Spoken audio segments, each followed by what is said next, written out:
Muy bien, ¿están viendo todos mi pantalla?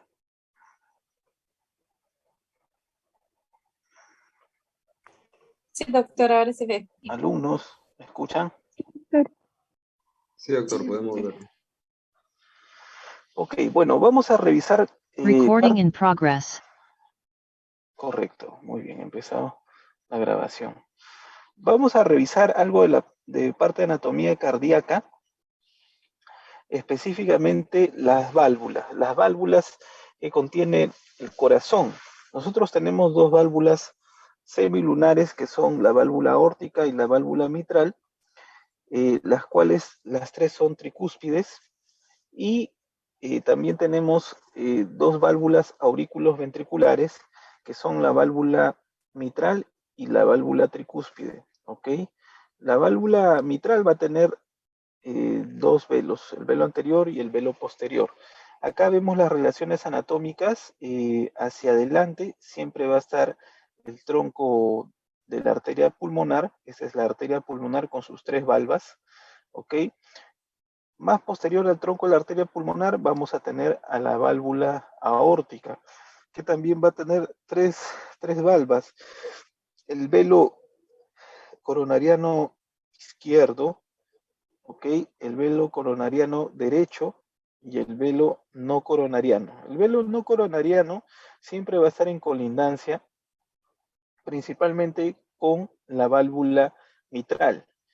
¿Y qué parte de la válvula mitral va a estar más cercana al velo no coronariano, o sea, más cercano hacia la válvula aórtica? Va a ser el velo anterior de la válvula mitral, ¿ok? Mientras que en el caso de la válvula tricúspide, también tenemos tres velos. Eh, Vamos a visualizar en la región posterior del velo posterior de la válvula mitral al seno venoso coronario, ¿okay? Que se encuentra hacia la región posterior del corazón, seno venoso coronario, que es donde, digamos, va a llegar todo el drenaje venoso del corazón y finalmente va a desembocar a nivel de este seno venoso coronario en la aurícula derecha, ¿no? Que es donde drena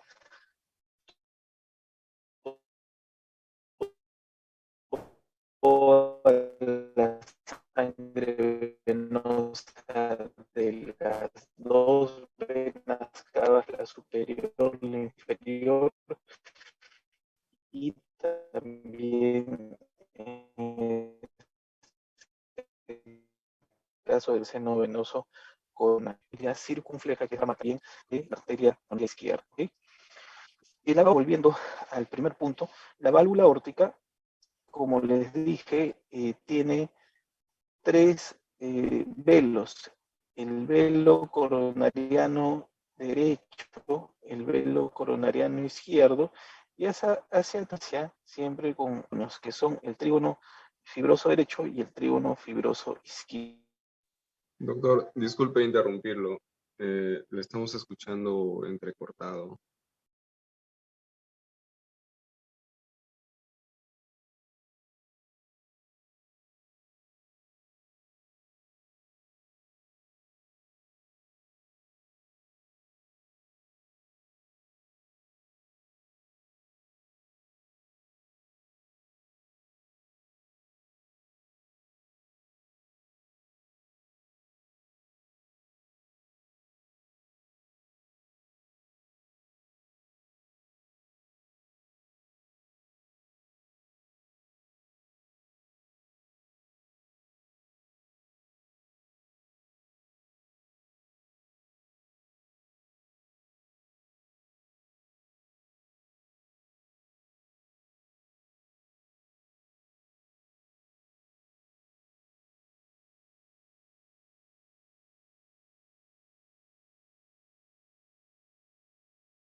¿Me escuchan, alumnos?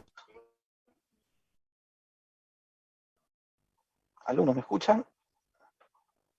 ¿Alumnos? Ahora sí, Doc. Sí, parece que el internet acá está un poco inestable. Estoy en el hospital porque estoy de turno y bueno, parece que el internet está un poco inestable. ¿Me escuchan claro? Ahora sí, Alumnos. doctor. Ahora sí, doctor, aunque a veces también es como que se quiere Ok, entrecortar. gracias. Entonces, vamos a continuar.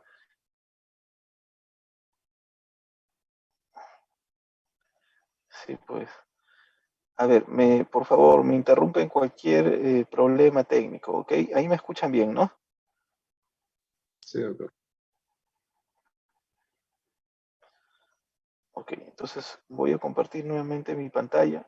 Estábamos revisando parte de la conformación anatómica de la válvula aórtica y estábamos viendo los velos. A nivel de estos velos, el velo coronariano derecho y el izquierdo, vamos a tener el ostium de las arterias coronarias, que son las que van a irrigar todo el tejido cardíaco, el miocardio. Y a ese nivel también se van a encontrar los senos de Valsalva, que son prolongaciones de tejido fibroso que es parte de la conformación de los velos de la válvula aórtica.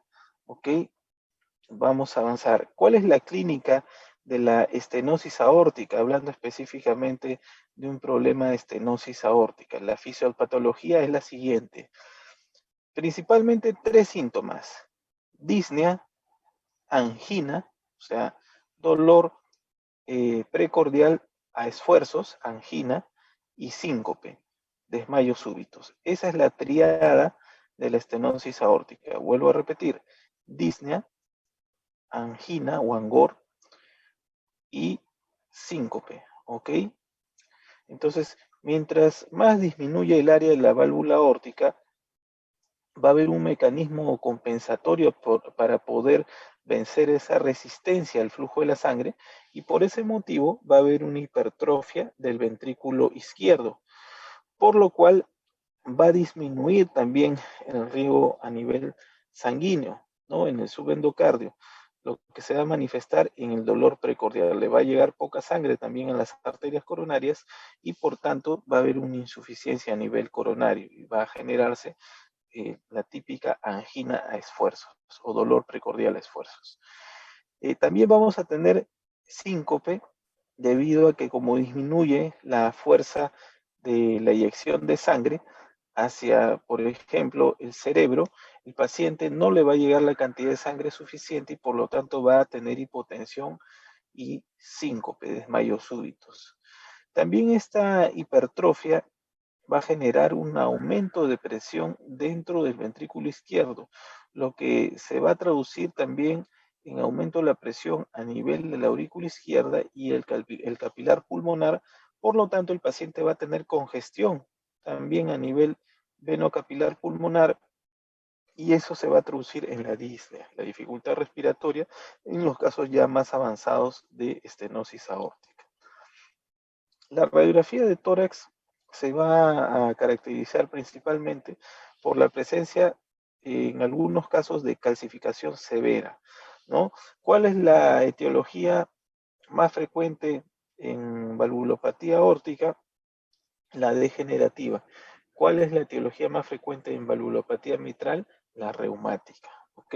Por eso es que a nivel, en el caso de valvulopatía aórtica, estenosis específicamente en la aorta, nosotros vamos a ver a los velos bastante calcificados de la válvula aórtica. Mientras que en el caso de la valvulopatía mitral, vamos a ver principalmente calcificación, pero de las comisuras. Ahora vamos a seguir revisando. Y esta es una ecocardiografía donde a nivel del velo del seno coronariano izquierdo, fíjese cómo hay una calcificación que incluso se está elongando hacia el tracto de salida del ventrículo izquierdo. ¿Ok? No hay una apertura adecuada a nivel de los velos de la válvula aórtica y por ese motivo se evidencia en esta ecocardiografía transesofágica la presencia de estenosis de válvula aórtica. No hay una adecuada apertura de los velos y por lo tanto no hay un adecuado pasaje de sangre del ventrículo izquierdo hacia la aorta. Acá en la ecocardiografía, esta es una vista transversa en una ecocardiografía donde vamos a ver la aurícula izquierda, la aurícula derecha, y esta es la válvula aórtica. Todo esto de aquí. Esta es la válvula aórtica con sus 3 velos. La clasificación de estenosis aórtica va a estar principalmente dada por 4 factores muy importantes que nosotros vamos a revisar en la ecocardiografía. La velocidad del jet, el gradiente medio y el área valvular aórtica en centímetros cuadrados y el área valvular aórtica indexada en centímetros cuadrados sobre metros cuadrados. Entonces, principalmente acá nos vamos a orientar y nos vamos a fijar en severo, porque severo es lo que ya tiene indicación quirúrgica. Entonces, si la velocidad del jet en metros por segundo es mayor a 0.4 metros por segundo, la indicación es estenosis aórtica severa. Si el gradiente medio en milímetros de mercurio es mayor de 40 milímetros de mercurio, es también severa. Si tenemos un área valvular aórtica menor a 1 centímetros cuadrados, es también severa, ¿no? Entonces, esos detalles ecocardiográficos son los que tienen que tener en consideración.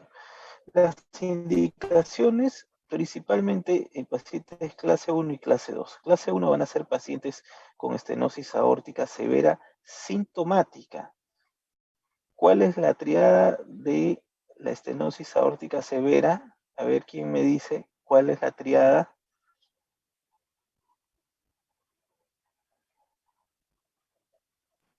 Síncope, angina y disnea. ¿Cuál es la triada de la estenosis aórtica severa? Disnea, A ver, angina, un síncope. alumno, dígame primero su apellido para que participe. Muy bien. ¿Cuál es su apellido, alumna? Olarte. Su apellido, alumna. Muy bien. ¿Cuál es su apellido? Olarte, doctor. Olarte. Muy bien. Olarte. Entonces, pacientes con estenosis aórtica severa sometidos a cirugías de revascularización coronaria, cirugía de aorta ascendente o cirugía de otra válvula. Entonces, ¿qué quiere decir esto? Si yo, dentro de los exámenes que realizo a mi paciente con estenosis aórtica severa, que ya ha sido diagnosticada por ecocardiografía, recuerden ustedes, para el diagnóstico de valvulopatía y el grado de severidad, es importante la ecografía cardíaca. Pero en los estudios que realizo a mi paciente, le pido de repente una tomografía, le pido un cateterismo cardíaco. En el cateterismo cardíaco, cuando paso un catéter a través de la arteria femoral y llego hasta el ostium de las arterias coronarias, inyecto una sustancia de contraste para poder pintar tanto la arteria coronaria derecha como la arteria coronaria izquierda, y oh sorpresa, encuentro que la arteria coronaria izquierda está obstruida a nivel de su tercio proximal. Entonces, eso significa que mi paciente también tiene una enfermedad coronaria obstructiva crónica. Y en ese caso, si tenemos nosotros lesión del tronco de la arteria coronaria izquierda,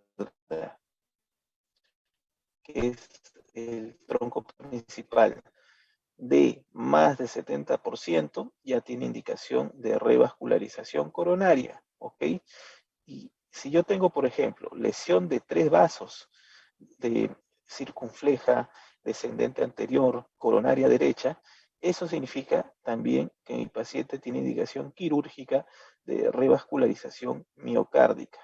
Entonces, en este caso, no solamente le voy a colocar los famosos bypass aortocoronarios, sino también voy a someter al paciente a un cambio de válvula, en este caso aórtica, ¿no? Entonces también tiene indicación quirúrgica.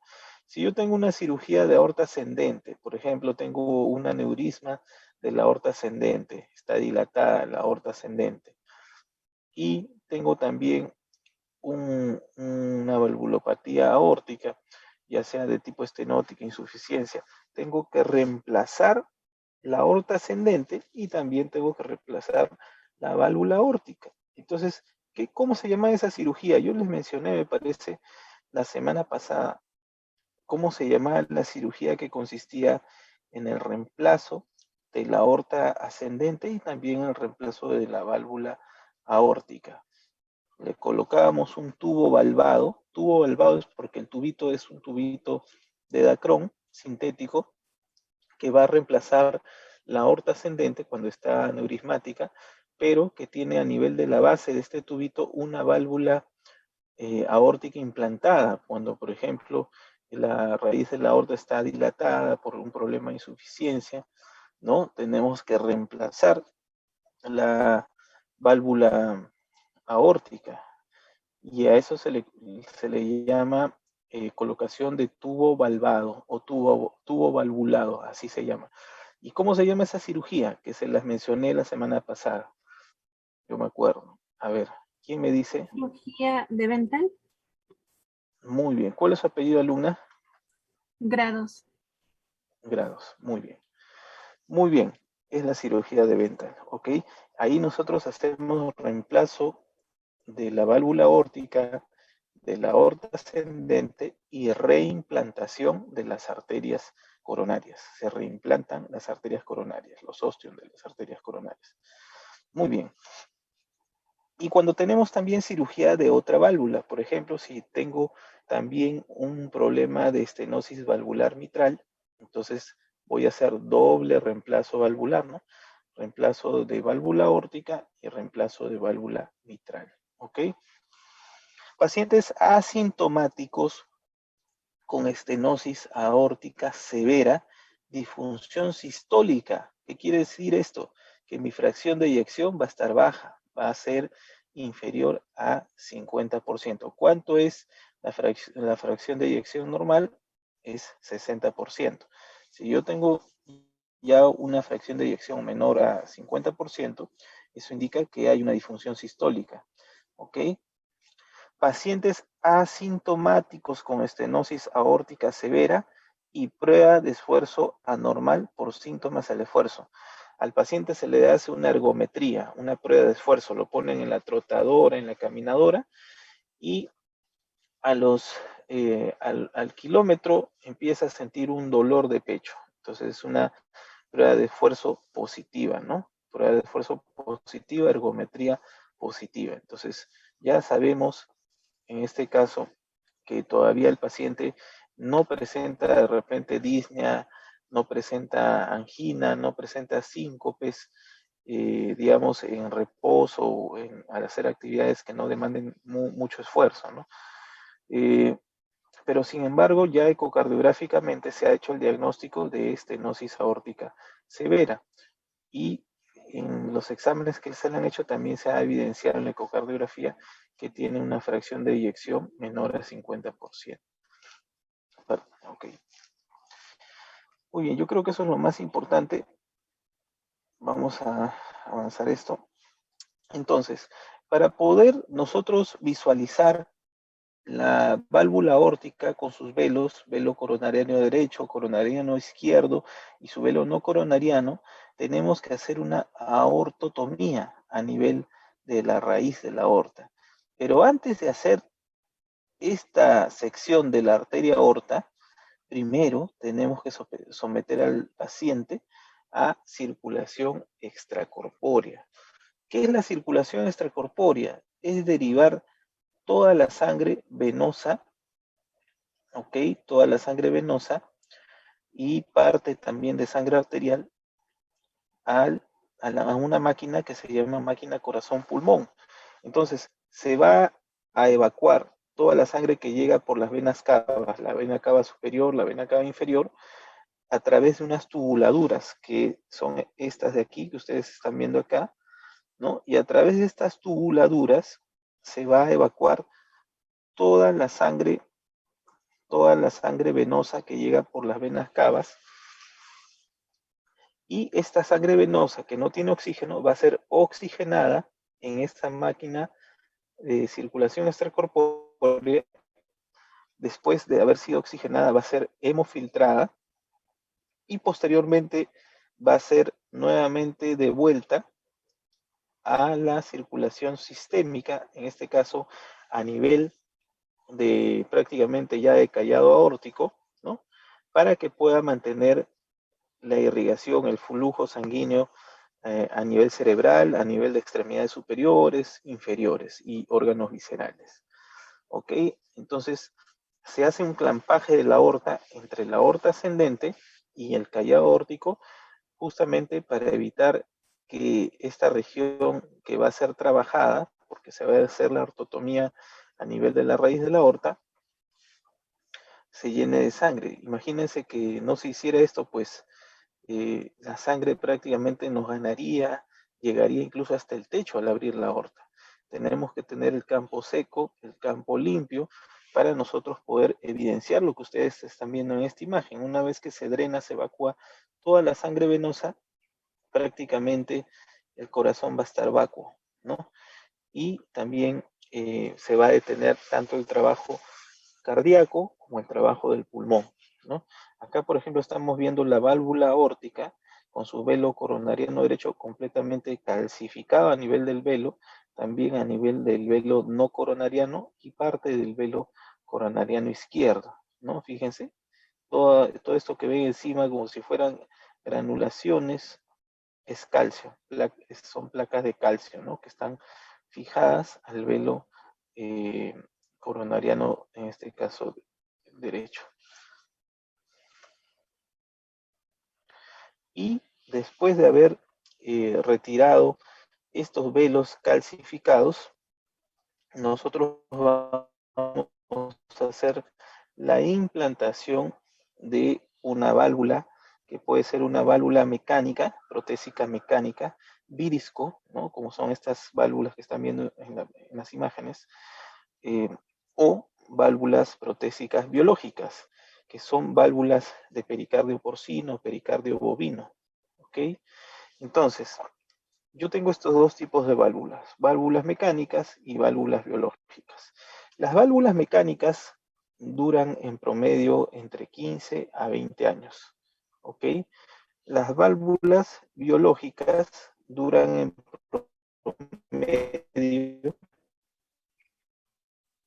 entre 10 a 15 años, o sea, su tiempo de vida, en tener a mi válvula mecánica, que no se coagule, no se formen trombos, no haya engatillamiento del disco, se mantenga permeable para el flujo sanguíneo, tengo que mantener al paciente anticoagulado. Y la anticoagulación principalmente se va a realizar con warfarina, ¿ok? Que es un dicumarínico. Entonces, la warfarina va a mantener a la sangre fluida a pesar de la turbulencia al momento de atravesar estas válvulas, tanto la mecánica como la biológica, se va a mantener fluida y va a ser monitorizada a través de un examen muy importante que es el INR, ¿no? Y para el caso de una prótesis valvular mecánica aórtica, el INR debe estar entre 2 y 3 para decir que tiene una adecuada anticoagulación. Para una válvula protésica mecánica mitral, el rango de INR de anticoagulación óptima debe ser entre 2.5 y 3.5. Entre ese rango debe ser. No se olviden. Válvula aórtica mecánica aórtica, INR entre 2 y 3. Válvula mitral protésica mecánica entre 2.5 a 3.5. Ese es el rango óptimo de anticoagulación para cada prótesis valvular. Si yo tengo un INR de 1, el rango es muy bajo, entonces el paciente tiene alto riesgo de que se trombose la válvula protésica mecánica, que se coagule. Y si yo tengo un rango mayor a 5 o 6 de INR, el paciente tiene alto riesgo de sangrado por la sobreanticoagulación. Puede presentar sangrados a nivel de las encías, epístaxis, eh, puede presentar también hematuria, puede presentar melena. Entonces, un sangrado en las regiones del cuerpo. ¿Okay? En el caso de las válvulas protésicas biológicas, van a recibir los pacientes antiagregación plaquetaria para poder mantener estas válvulas y que no se coagulen. Y la antiagregación plaquetaria va a estar dada por la toma del ácido acetil salicílico de 100 miligramos, una tableta después del almuerzo, de forma indefinida, ¿no? Acuérdense, para válvulas protésicas biológicas. Ya, el ácido acetil salicílico de 100 miligramos, una tableta después del almuerzo, de forma permanente. En el caso que el paciente tenga gastritis, úlceras gastroduodenales, se puede optar por el uso del clopidogrel de 75 miligramos una vez al mediodía, por prácticamente de forma indefinida. Entonces, fíjense, después de haberse hecho la canulación de la aorta, de las venas cavas, fíjense, se ha procedido a hacer la sección de la raíz de la aorta y aquí se está viendo que se ha colocado puntos a nivel de todo el anillo valvular aórtico de forma circunferencial, y después de haberse implantado los puntos a nivel del anillo aórtico, se van a colocar esos mismos puntos a nivel del anillo, pero de la válvula protésica, de forma circunferencial, como ustedes están viendo en la imagen. Y una vez que se han pasado los puntos a nivel del anillo de la válvula protésica, esa válvula va a descender para poder implantarse adecuadamente a nivel de la raíz de la aorta, ¿no? Entonces, como ustedes ven en esta imagen, se está exponiendo la plantar posteriormente, después de haber descendido esta válvula, implantarla a través de la colocación de los nudos, ¿no? En la zona supranular. Esa es la cirugía abierta, pero tenemos otro tipo de cirugía que es la implantación de válvula transcatéter, llamada también TAVI, implantación de la válvula aórtica transcatéter, y puede ser por vía transfemoral, Doctor, disculpe, nuevamente se le está entrecortando. puede ser por vía apical, ¿no? ¿En qué va a consistir principalmente? Entrecortado.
Alumnos, buenas tardes. Hay algunos problemas de conectividad. Bueno, lamentablemente estoy acá en el hospital. Entonces, ¿me escuchan ahí? Ahora sí, doctor. Ok. Vamos a retomar la charla, la ponencia. Entonces, les estaba explicando que también existe la colocación de la válvula aórtica transcatéter, que es la famosa TAVI, que generalmente lo realizan los cardiólogos intervencionistas, hemodinamistas, algunos cirujanos también cardiovasculares, y va a ser colocada una válvula protésica, en este caso la que están viendo es una válvula biológica, a nivel de la raíz de la aorta.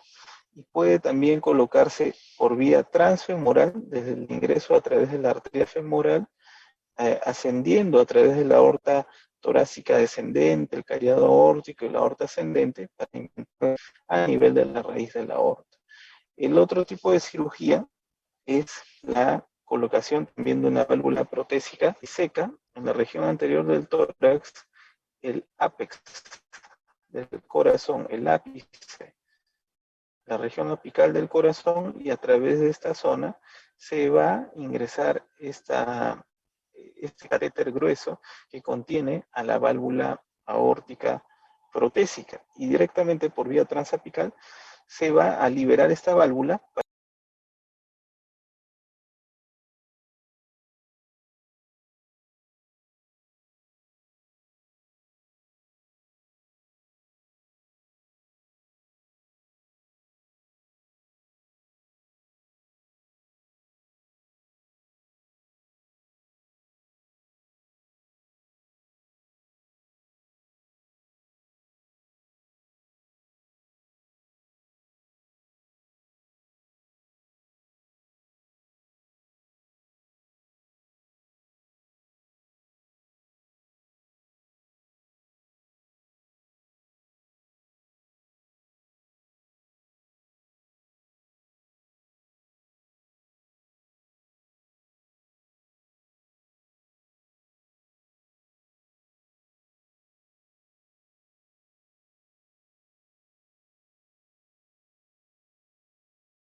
Muy bien. A ver, alumnos, si hay problemas de conexión.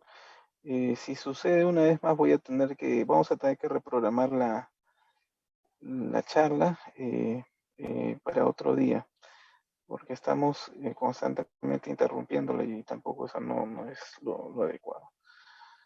A ver, Sí, vamos. estaría bien. Entonces, a ver, ustedes me avisan si hay algún problema.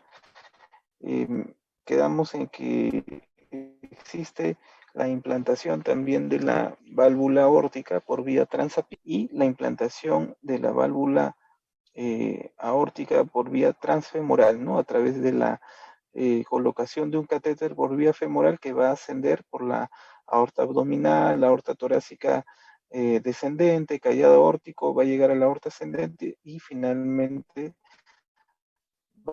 se va a posicionar donde se encuentra esta válvula en el catéter a nivel de la raíz de la aorta, ¿ok? Ahí está la técnica de la implantación de la válvula aórtica por vía transfemoral. Fíjense cómo ha viajado este catéter desde la región de la arteria femoral hasta la aorta ascendente y a la raíz de la aorta donde se ha prácticamente desplegado la válvula aórtica para que quede implantada a nivel de la raíz aórtica. ¿Ok? Ahí están las imágenes, fíjense. Se coloca también por dentro, una vez que ha sido implantada la válvula, un catéter balón para que permita el adosamiento y la fijación de esta válvula protésica a nivel de las paredes del anillo aórtico, ¿no? De esta forma, esta válvula va a quedar fija, no va a haber riesgo de que se pueda desplazar hacia adelante por el flujo anterógrado de la sangre, va a quedar fija a nivel de la raíz de la aorta, pero por ese motivo es muy importante también el monitoreo con la ecografía cardíaca, ¿ok? Muy bien, entonces hasta ahí hemos culminado con el tema de valvulopatía aórtica. Ahora vamos a revisar parte de lo que es valvulopatía mitral, ¿ok? En el caso de la válvula mitral, como generalidades y parte anatómica, es un complejo dinámico y Vesalio en 1534 utiliza el término mitral. La válvula mitral es una válvula aórtica, es una válvula auriculoventricular sistémica bivalva, tiene un velo anterior, un velo posterior, tiene un esqueleto fibroso cardíaco y como les mencioné, va a estar en colindancia con varias estructuras. Esta es la válvula mitral, este es el anillo valvular mitral, este es el velo anterior, el velo posterior.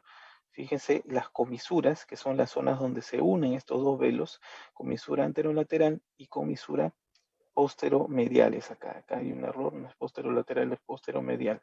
¿Ok? Por delante del velo anterior tenemos a la cortina mitroaórtica, así se llama, cortina mitroaórtica, que va a estar colindante al seno venoso, al seno no coronariano de la válvula aórtica, ¿no? Seno no coronariano de la válvula aórtica. Hacia la región posterior del velo posterior de la válvula mitral vamos a tener a la arteria circunfleja, ¿ok? La arteria circunfleja. Y más hacia la parte medial, posteromedial, vamos a tener también al seno venoso coronario. ¿Por qué les menciono estos reparos anatómicos? Porque al momento de colocar los puntos a nivel del anillo valvular mitral para después colocar los puntos a la prótesis valvular que va a ser implantada, a veces cuando el punto es muy amplio podemos traccionar o tocar parte del seno venoso no coronariano y podemos originar una insuficiencia aórtica por una mala técnica de la colocación de puntos a nivel del anillo valvular mitral. Esto es hacia el velo anterior. Hacia el velo posterior, si colocamos puntos muy amplios, podemos terminar cerrando a la arteria circunfleja y eso puede ocasionar un infarto de cara lateral del corazón. ¿Ok? Por eso es muy importante tener en cuenta estos reparos anatómicos. Bueno, esta es parte de lo que ya hemos mencionado. Acuérdense también que la válvula mitral va a tener un aparato subvalvular que va a estar conformado por los músculos papilares, ¿ok? En el caso del anillo mitral, ¿qué patología puede haber a nivel del anillo mitral? Una calcificación del anillo. A nivel de las válvulas del velo anterior y el velo posterior puede haber una degeneración mixomatosa, ¿ok? Puede haber también una patología reumática, endocarditis, miocardiopatía hipertrófica. A nivel de las cuerdas tendinosas puede haber ruptura de cuerdas tendinosas, endocarditis. A nivel de los músculos papilares también puede haber una disfunción o ruptura. Ventrículo izquierdo, dilatación de la cavidad. Vamos a avanzar esto. Acá lo más importante que ustedes tienen que saber es esto. Entonces, el complejo valvular, el anillo valvular, va a ser asiento de los velos mitrales en S y está en colindancia, como les dije, a la válvula aórtica, el velo anterior. El velo posterior es pequeño, en S también mural hacia el ventrículo. Las cuerdas tendinosas, los músculos papilares posteromedial y anterolateral, el miocardio ventricular y auricular, ¿no? Entonces, esto vamos a avanzar. Vamos a avanzar esta parte de aquí. Esto ya lo hemos revisado. Ahí se ve claramente, ¿no? El anillo fibroso, el anillo valvular mitral. Vemos acá el aparato subvalvular, las cuerdas tendinosas, ¿no? Y los músculos papilares, ¿ok?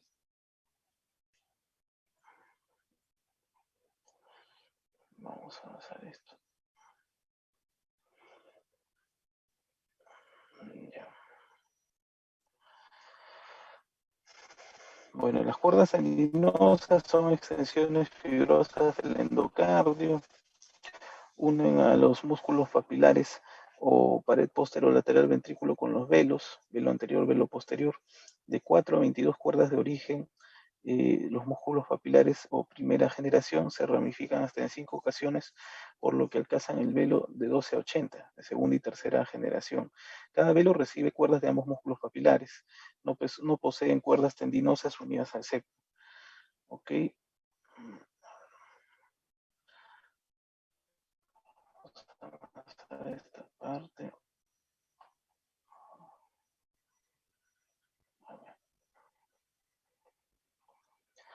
Entonces, como les dije, las relaciones anatómicas hacia el velo posterior va a ser la arteria circunfleja, y la tienen claramente la arteria circunfleja.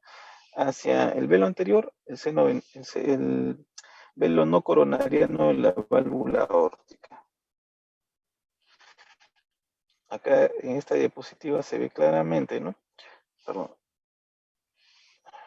La cortina mitroaórtica, el velo anterior en colindancia con el velo no coronariano de la válvula aórtica, y el velo posterior con la arteria circunfleja. Esta es la arteria circunfleja, el seno venoso coronario, y también hacia la cara anteromedial el haz de His, ¿no? Puede ocasionar también bloqueos o arritmias.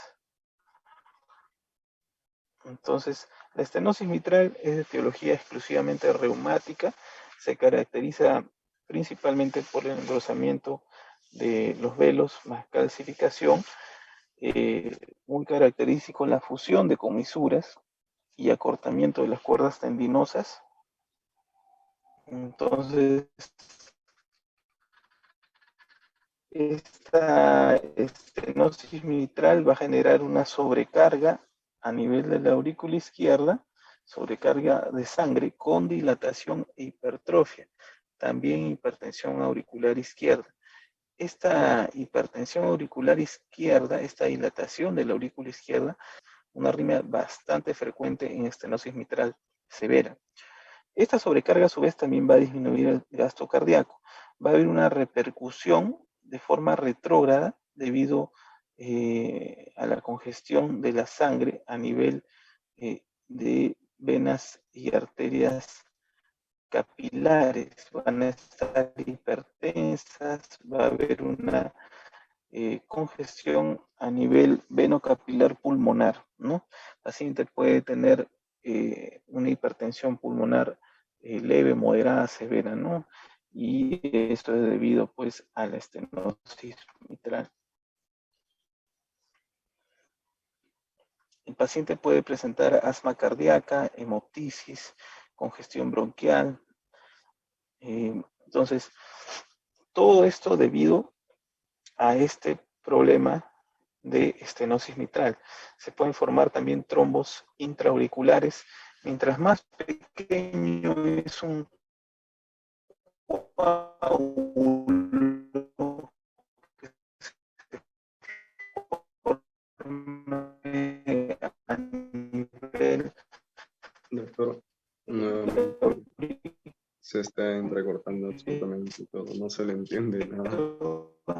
más riesgo de que pueda ser embolizado, sobre todo ¿okay? Repercusión por atrás a nivel del pulmón, incluso después de muchos años. ¿Sí me escuchan? ¿Me escuchan ahí? Doctor, ahora creo que sí. Hola, hola.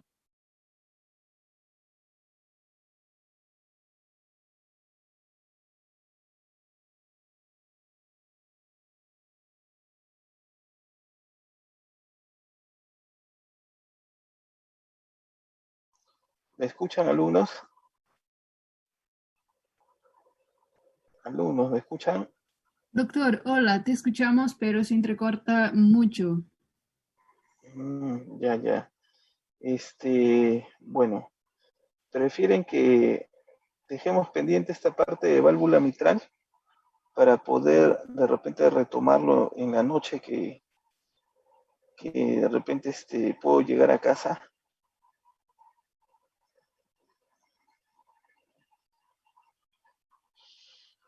Alumnos. Doctor, esta noche tenemos clases hoy día. Ay, caramba. ¿Cómo podemos hacer ahora? A ver, ¿cómo podemos hacer? ¿Cómo podemos hacer? El domingo en la nochecita.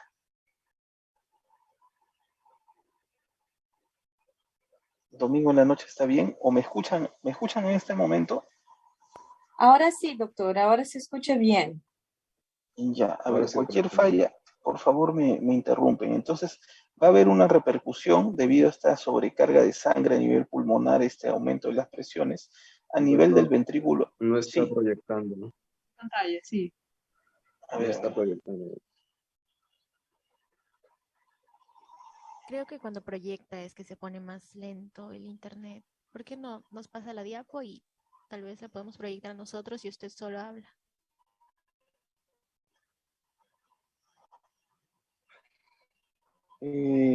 claro. A ver, entonces, a ver, vamos a ver.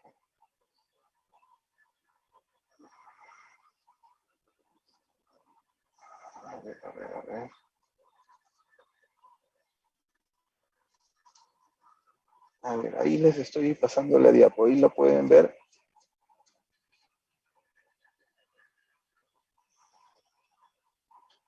¿La tienen? Ahora Sí, sí se doctor.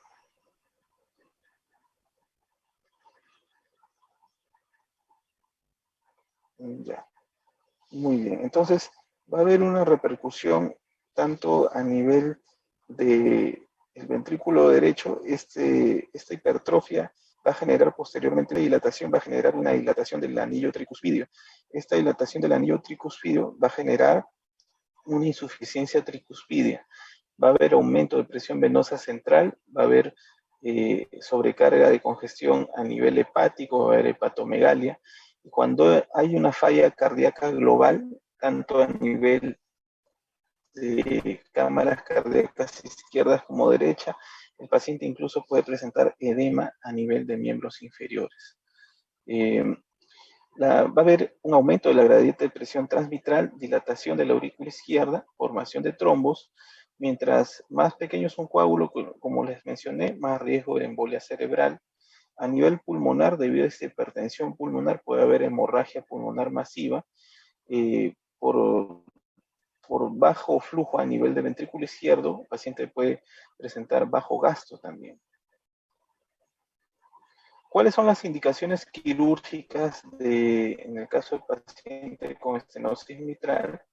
Pacientes no tributarios de valvuloplastía con balón. La valvuloplastía con balón es un procedimiento que lo van a hacer los especialistas de cardiología para poder, digamos, tratar de abrir esta válvula mitral que se está cerrando, ¿no? Entonces, a través del ingreso de un catéter también por vía de la arteria femoral, van a llegar, después de haber pasado por la válvula aórtica, al anillo valvular mitral, y ese catéter va a contener a un globito, que es un balón, y que se va a insuflar. Al momento de insuflar, va a permitir abrir esta válvula que se está cerrando, de tal forma que hay un mejor pasaje de sangre de la aurícula izquierda hacia el ventrículo izquierdo. A eso se le llama valvuloplastía con balón. Pero en el caso de las indicaciones de cirugía son pacientes que, por ejemplo, no se les puede realizar este procedimiento de valvuloplastía con balón porque tienen una calcificación excesiva a nivel de las comisuras o presencia de coágulos, trombos a nivel de la aurícula derecha, o también tienen no solamente estenosis, sino también regurgitación o insuficiencia mitral. Pacientes sintomáticos, clase funcional 3 y 4 de NAIJA, o sea, tienen disnea a leves esfuerzos y disnea en reposo. Pacientes con o sin síntomas, pero tienen criterios de severidad ecocardiográfica. Por ejemplo, tienen un área valvular mitral menor a 1 centímetro cuadrado por metro cuadrado y tienen un gradiente medio mayor a 10, ¿no? Entonces, esas son indicaciones, criterios ecocardiográficos de severidad y que tienen indicación quirúrgica. Y lo otro son pacientes con fibrilación auricular o coágulos o trombos en aurícula derecha. Entonces, para el reemplazo de la válvula mitral, también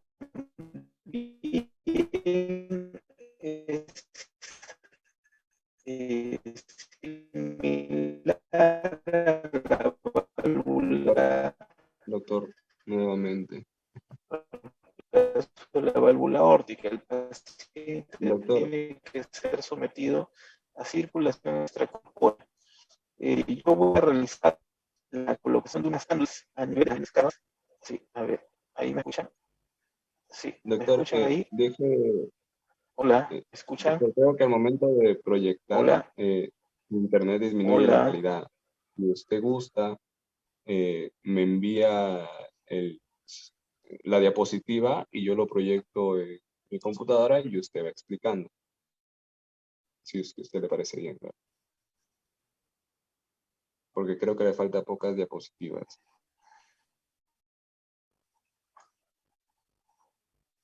A ver, sí, a ver, voy a interrumpir, un ratito voy a interrumpir la presentación. A ver,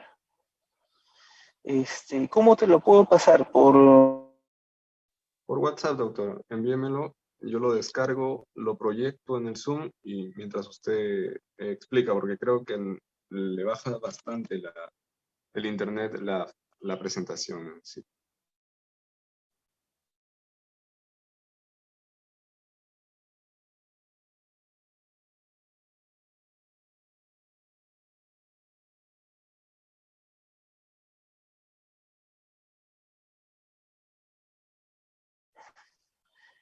A ver, ¿puedo, alumno, cómo le puedo pasar la screen nada más? Share screen. Doctor, a mi WhatsApp. A ver. A ver. Se lo paso por WhatsApp.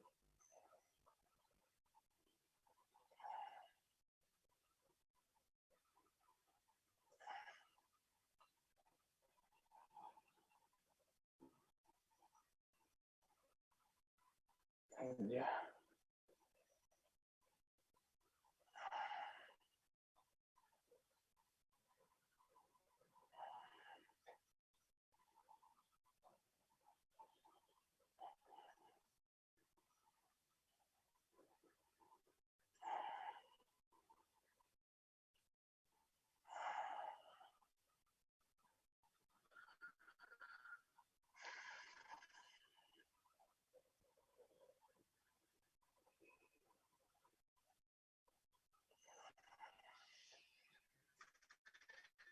En unos minutos, alumnos, ahí le voy a enviar la presentación por WhatsApp.